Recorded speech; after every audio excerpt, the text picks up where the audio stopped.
have a night. Bills down 7-0. Allen ready to run? Nope. We're slinging to Cole Beasley. What a night for 11. And then down by the goal line, Beasley, touchdown. He had 113 receiving yards in the first half.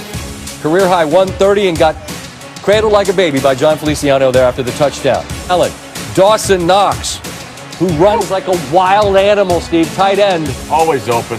14-7 Buffalo leads at the half. Play act, Isaiah McKenzie wide open. That's touchdown number 3. Buffalo's lead swells to 14. Fourth quarter, they're still up double figures, up 10. Allen, Gabriel Davis. And that is the 4th touchdown of the game for Josh Allen, who goes 32 of 40. No picks, 4 touchdowns, 375 yards in Buffalo.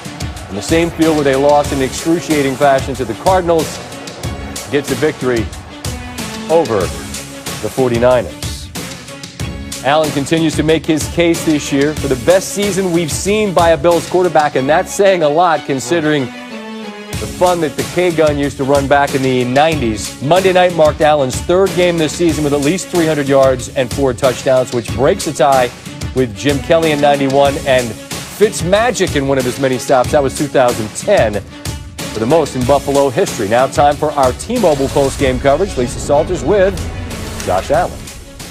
Josh, you had 4 touchdown passes to 4 different guys. What does that tell you about your offense tonight? Well, it means that we were in a groove. Coach Dable had a really good game plan going into this week. We went out there, we executed pretty well early on. It was a little faulty. Obviously, the 4th and goal situation, then fumbling backed up. So we didn't get to a great start, but our guys found a rhythm. We stuck with it, and our defense played a heck of a game, too. You mentioned being in a groove. It seemed like you were able to do anything you wanted out there for a while there. Did it feel like that? Yeah, I mean, it felt good. The ball was coming out the hand pretty well. But, again, credit to our guys for going out there, getting open and making plays. Our 5 guys up front blocking. Our tight ends kind of being the dual threats they are. Great job. Love you. So it was a great team win tonight. Your connection with Cole Beasley in the first half and then in the second half with Stephon Diggs, did both guys just get hot at different times? What was the key to that? I mean, again, I trust these guys implicitly. We work extremely hard. Those are 2 true professionals that go out to practice and work their tails off. You know, they don't complain, they don't ask for the ball, they just do their job, and it's fun to play quarterback when you got guys that consistently do the right thing and get open and fight for the ball for you. So, love those guys. Still on top in the AFC East. Nice win tonight. Your reward, the 11-1 Steelers next week. It doesn't get any easier, does it? Definitely not. We'll enjoy this one tonight, figure it out, and watch the game plan, because, again, we left some stuff out there that we wish we had back, and we'll get on to Pittsburgh and, try to put together a good week and a good game plan for them. And, again, they're hot. We know that, and we got to be ready for anything. Thanks, Josh. Congratulations on the win. Get back there in the locker room so your teammates can beat you up some more. Getting harassed by his own teammates. Pittsburgh's up next. Brian Greasy and Louis Riddick will join the show a little later with their thoughts on that sublime performance from Allen. Win Monday keeps the Bills a game ahead of the Dolphins, as Lisa alluded to, in the race for the AFC East. Those teams face off one more time Week 17. Bills haven't won their division since 1995, 3rd longest active drought in the NFL. As you're about to see, the Browns also got a little help Monday in their quest to break. This young, talented Washington defense hung in. Their offense makes plays. And Chase Young loving it as Washington goes into Pittsburgh and ends the Steelers' undefeated season.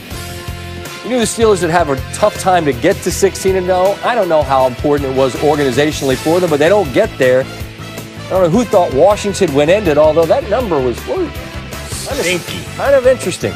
They were less than a touchdown favorite in this one. Monday, Washington entered at 4-7. They become the team with the fewest wins in NFL history to knock off an opponent who was 11-0 or better. Ron Rivera begins the thoughts after Washington's big win. In spite of some of the decisions I made today, they played their asses off. Then this really does rank up there, just because of the fact, who we beat. We beat them in Pittsburgh. The Pittsburgh Steelers. That's one of the storied franchises as well in this league. So to come in and win, that was big for our guys. I'm real proud of them.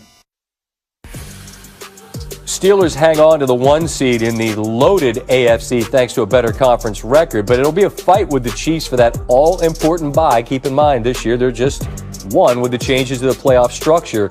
Tricky schedule down the line. Monday night game against the Bengals, their only remaining game against a non-playoff team. Chiefs on paper have the easier schedule, but plenty of fight in the Falcons. Chargers, I don't know after what happened on Sunday. After this loss, Coach Tomlin, never at a loss for precise perspective. Different points along the journey, you get a chance to learn about yourself, who you are, what you're made of, individually and collectively. And it takes the journey to reveal that. And so, we're faced with a loss now, so we'll get an opportunity to smile in the face of it. Yeah, it stinks. It's been a while since we've lost a game. So, it's not a good feeling, but, we'll prepare for a short week and get ready to go again. We look forward to our Monday visits with Ryan Clark, particularly with a team, two teams, I should say, actually, that you know quite a bit about, Ryan. And if we're to narrow it down to what went wrong for Pittsburgh, where would you start?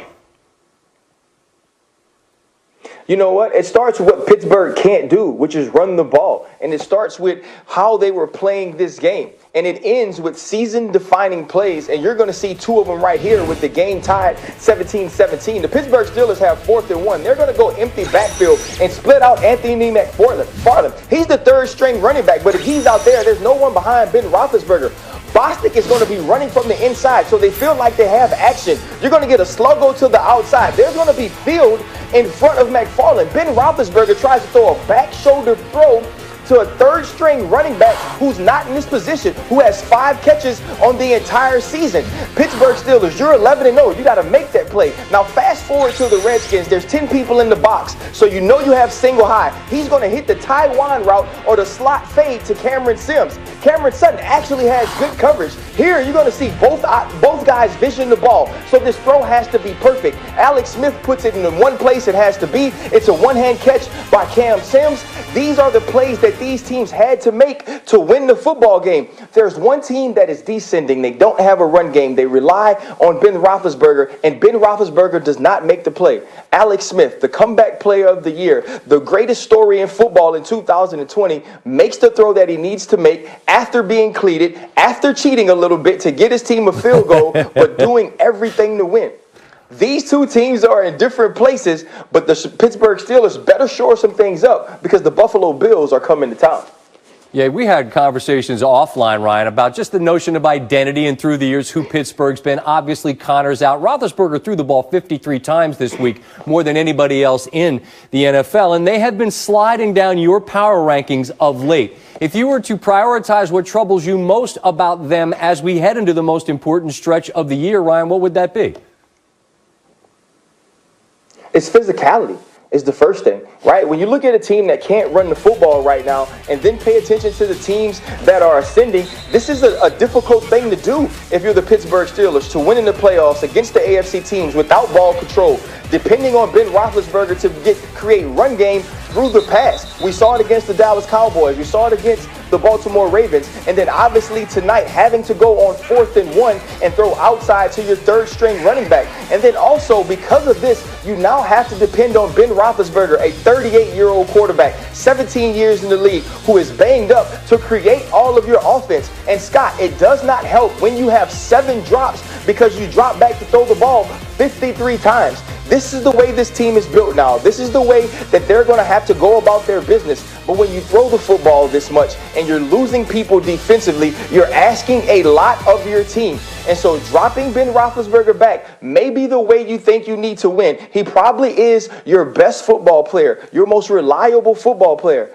But it's not the way to go about winning championships. It's not the Pittsburgh Steelers way. It's not the physicality that you bring to the field every year that makes people fear you. And I think game by game, people think less and less of what it's like to be physically matched up against the Pittsburgh Steelers, both offensively and defensively. And so down the stretch, they have 3 games against the Colts, against the Bills, and against the Cleveland Browns that are all losable games that put them in the place they never expected to be after starting 11-0. I also think we agree, Ryan, that under the the closing time lights that a loss turn on, we see your warts much more than we do when you were able to win those close games. And I think that leaves us probably harshly grading the Steelers. And I understand why after they lose to Washington. As always, Ryan, thanks for the time. We'll talk again next week, my friend. Thank you so much, my man. All right, still to come. A Bills win on Monday night.